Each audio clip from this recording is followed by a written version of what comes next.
Bismillahirrahmanirrahim. Assalamualaikum warahmatullahi wabarakatuh.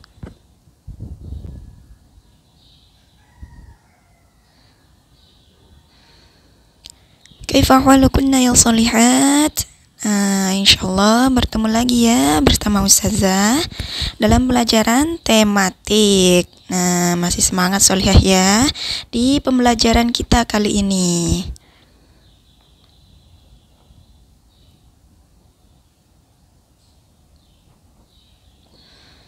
Insyaallah pada pertemuan kali ini kita akan membahas materi tentang sumber energi.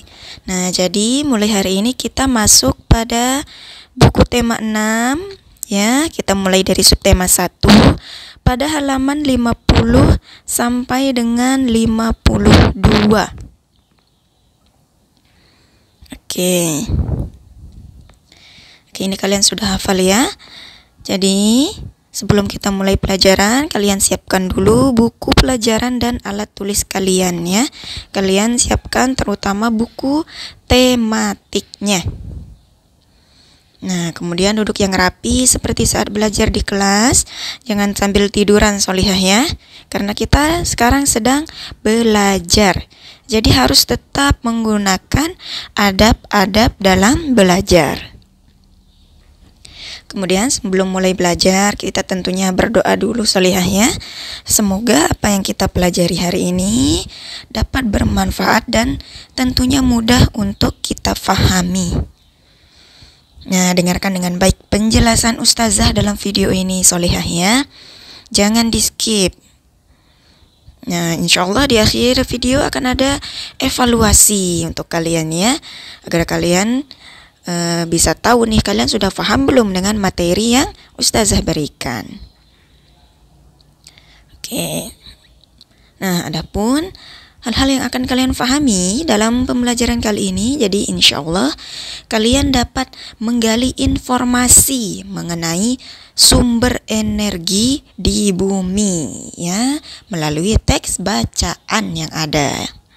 Jadi hari ini kita akan membaca teks yang ada di buku paket kalian ya.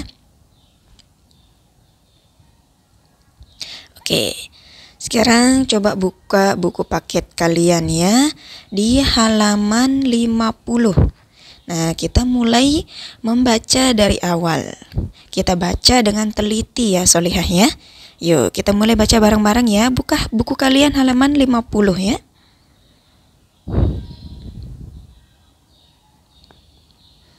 Ini dia judulnya sama yang di buku kalian.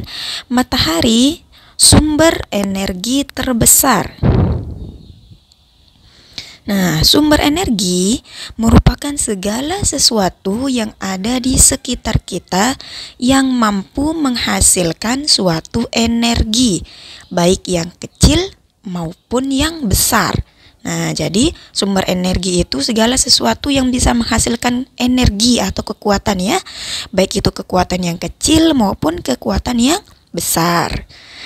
Maka dari itu kita patut bersyukur kepada Allah Subhanahu wa taala karena telah diberikan kesempatan untuk menikmati sumber energi yang ada di bumi. Air dan udara merupakan sumber energi. Saya ulang ya. Jadi, air dan udara merupakan sumber energi. Tapi sumber energi yang paling besar nih seperti judulnya ya, matahari. Nanti kita lihat di bacaan selanjutnya ya.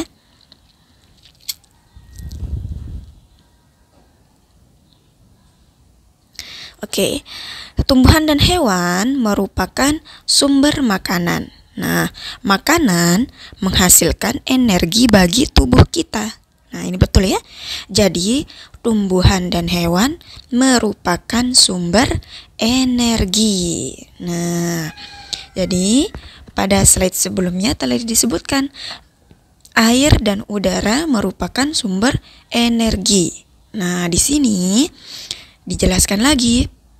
Tumbuhan dan hewan merupakan sumber energi. Nah, sumber energi yang Allah Subhanahu wa taala berikan lainnya yaitu matahari. Nah, jadi matahari menghasilkan energi cahaya dan panas. Oke.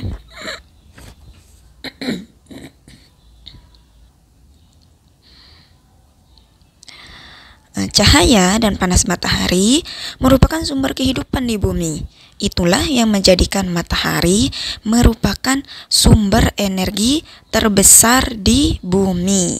Nah, dengan izin Allah, tanpa adanya matahari, tumbuhan tidak dapat melakukan fotosintesis.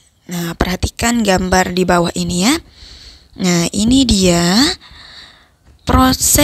gambar dari proses terjadinya fotosintesis. Nanti kalian akan belajar di kelas selanjutnya, Solehah ya. Oke, jadi dari proses fotosintesis dihasilkan makanan dan oksigen. Nah, makanan dan oksigen sangat penting bagi kehidupan manusia dan makhluk hidup lainnya. Jadi, ketika tumbuhan tidak dapat melakukan proses fotosintesis, maka kita juga tidak bisa menghirup oksigen. Coba bayangkan bagaimana jika kita tidak bisa menghirup oksigen. Nah, kita tidak akan bisa bernafas tentunya ya. Kalau tidak bisa nafas gimana dong? Nah, bisa-bisa kita meninggal ya. Jadi Allah Subhanahu wa taala menjadikan proses fotosintesis ini menghasilkan oksigen sehingga manusia dan makhluk hidup lainnya bisa bernafas dengannya ya. Kemudian dari hasil fotosintesis ini tumbuhan menghasilkan makanannya sendiri ya. Jadi sehingga tumbuhan itu bisa tumbuh dengan baik. Nah, kemudian menghasilkan buah-buahan untuk kita konsumsi, ya, menghasilkan makanan yang berguna bagi manusia dan hewan lainnya. Nah, jadi banyak sekali ya fungsi dari tumbuhan. Ketika dia tidak dapat melakukan fotosintesis, maka dia juga tidak akan dapat berkembang dengan baik dan tentunya tidak bisa menghasilkan oksigen. Selain itu, cahaya dan panas matahari juga berfungsi dalam proses terjadinya hujan. Nah, masih ingat kan proses terjadinya hujan pada pertemuan sebelumnya? Jadi ketika proses terjadinya hujan dimulai dari panas yang membuat air laut yang menguap. Nah, coba bayangkan ketika tidak ada panas yang membuat air laut dan air di permukaan bumi lainnya menguap, maka tentunya hujan tidak akan terjadi. Nah, bagaimana ketika hujan tidak terjadi? Tentu saja akan terjadi kekeringan di mana-mana. Ya, tumbuhan dan hewan, manusia juga tidak akan bisa menggunakan air. Ya, kita tidak bisa minum ya, kekurangan air. Nah, itu dia ya ketika tidak terjadi hujan. Nah, awal mula terjadinya hujan tentunya dengan adanya panas matahari. Jadi sumber energi yang namanya cahaya dan panas matahari ini sangat bermanfaat bagi kehidupan manusia.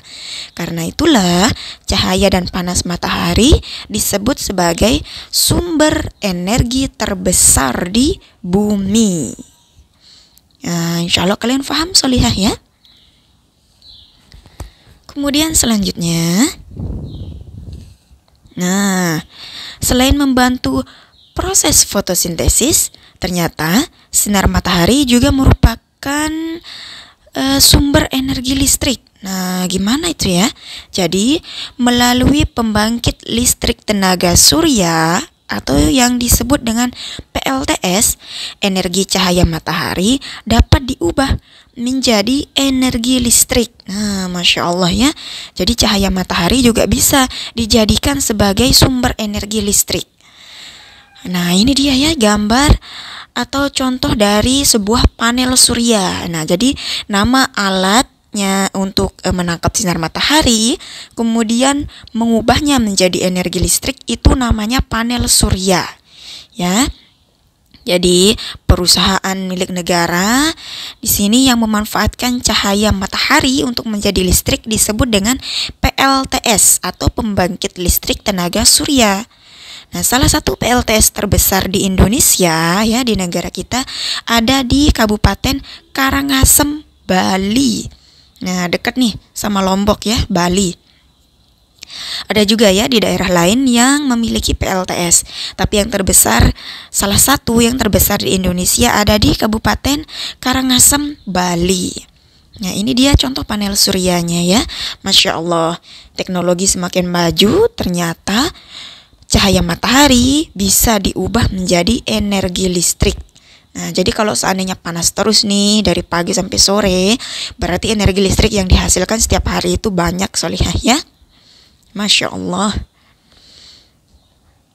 Nah, oke, sekarang kita sudah membaca teks bacaan yang ada di buku kalian. Coba sekarang kita lihat apa saja informasi yang bisa kita ambil dari teks yang sudah kita baca tadi ya. Coba kita perhatikan dulu nih. Ya, ini dia yang pertama ya. Sumber energi adalah segala sesuatu yang menghasilkan energi. Nah, ini udah saya kasih tahu nih ya, informasi yang pertama nih. Sumber energi adalah segala sesuatu yang menghasilkan energi. Kira-kira apa yang kedua, Solihah ya? Oke, Masya Allah, benar ya. Jadi, beberapa sumber energi yang ada di bumi kita itu antara lain ada matahari. Dan ini adalah sumber energi terbesar, Solihah ya. Kemudian ada air, ada udara, nah kemudian ada tumbuhan dan hewan. Nah, ini adalah sumber-sumber energi yang ada di bumi kita. Masya Allah.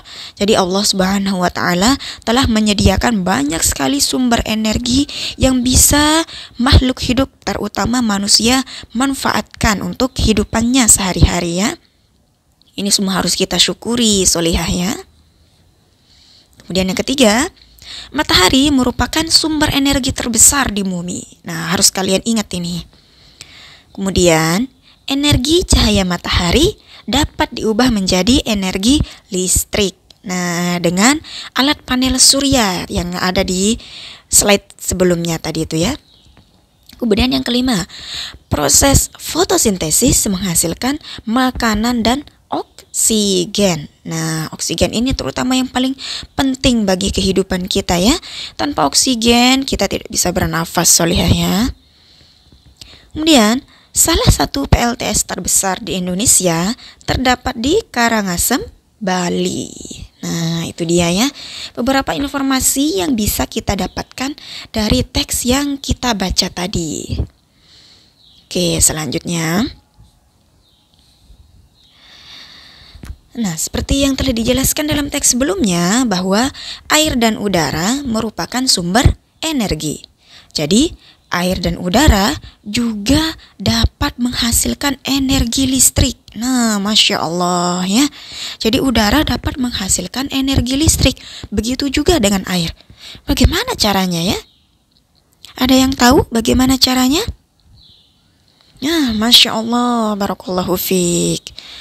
Nah, jadi air yang mengalir dan udara yang bergerak ini bisa menghasilkan energi listrik. Masya Allah. Coba kita lihat bagaimana caranya ya.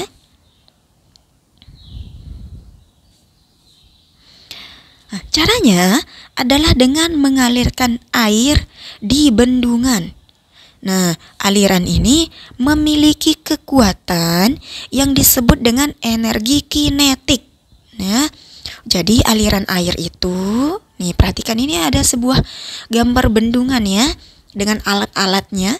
Nah, jadi aliran air ini, nih lihat aliran air, kalian lihat tanda panah yang putih-putih itu? Aliran air ini memiliki kekuatan yang disebut energi kinetik yang menggerakkan generator. Nah, kalian lihat di sini ada gambar sebuah generator ya. Sehingga terbentuklah listrik. Nah, jadi aliran air ini menggerakkan sebuah alat yang dinamakan dengan generator.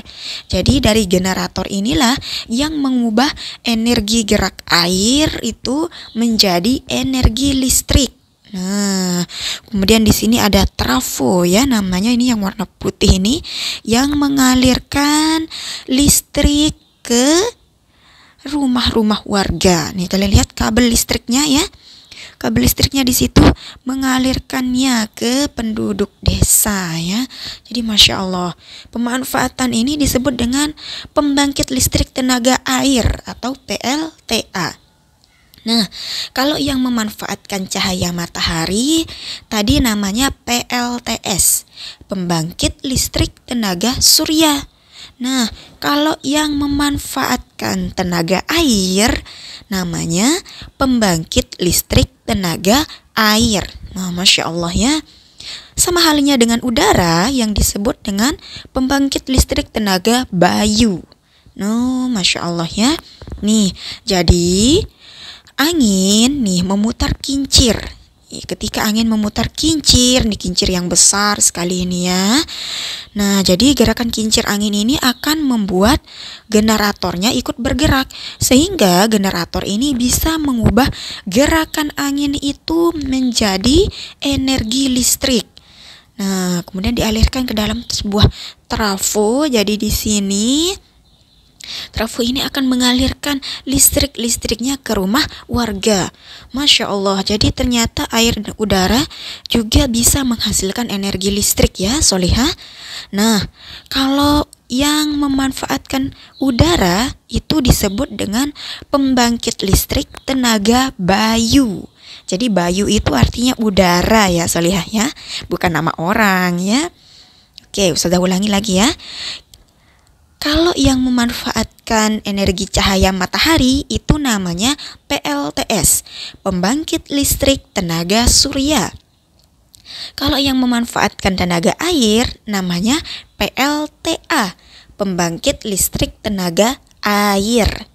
Nah, sedangkan yang memanfaatkan udara itu disebut dengan PLTB atau pembangkit listrik tenaga bayu.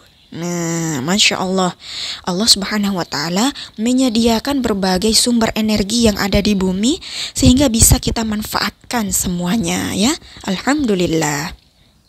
Oke, nah coba sekarang kalian perhatikan buku paket kalian halaman 52. Nah, jadi di sana telah disebutkan nama-nama PLTA dan PLTB yang ada di Indonesia. Kalian bisa pelajari Solihah ya. Coba kalian cari di Google, kemudian kalian lihat bagaimana ya gambar dari sebuah PLTA dan PLTB. Nah, insya Allah banyak sekali informasi yang bisa kalian temukan ya Solihah ya. Oke, selanjutnya. Nah, Alhamdulillah kita sudah selesai ya pada materi pembelajaran kita hari ini. Nah, selanjutnya seperti yang saya janjikan di awal, akan ada evaluasi. Nah, kalian kerjakan evaluasi di buku kalian halaman 53 ya. Nah, coba sekarang buka buku kalian halaman 53. Nah, kalian kerjakan nomor 1 dan nomor 2. Nah, semua ini sudah Ustazah jelaskan di video ini ya, jawabannya ya. Jadi kalian dengarkan dengan baik video ini, kalian ulang kembali, kemudian kalian akan tahu jawaban dari soal yang ada di buku kalian ya. Nah, Alhamdulillah ya, kita sudah selesai pada pembelajaran kita kali ini. Semoga apa yang kita pelajari hari ini bermanfaat. Kita tutup dengan doa kafaratul majelis. Subhanakallahumma wa bihamdika asyhadu an la ilaha illa anta astaghfiruka wa atubu ilaik. Wassalamualaikum warahmatullahi wabarakatuh.